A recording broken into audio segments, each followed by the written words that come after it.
Ndugu zangu wa Tanganyika, Chama cha Demokrasia na Maendeleo Chadema kinachangisha michango zaidi ya wiki sasa.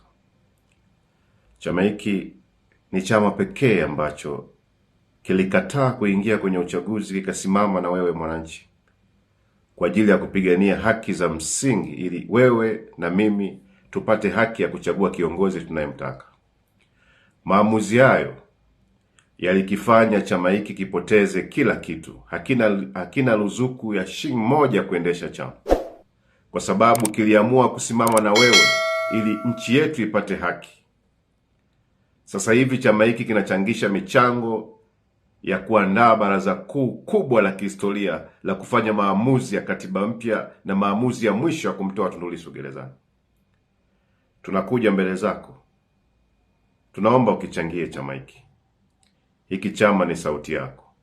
Hiki chama ni sauti ya kila mmoja aliyepoteza matumaini katika nchi yetu ya Tanganyika.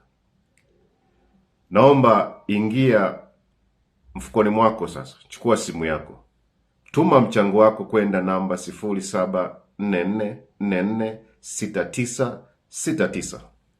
Ni wakati wa kusimama na chama ambacho kinajali maisha yenu. Chama ambacho viongozi wake wamekubali kulipa gharama kubwa kwa sababu ya kusimama upande wenu na kuwapigania. Chama hiki leo mwenyekiti wake yupo gerezani kwa sababu yenu.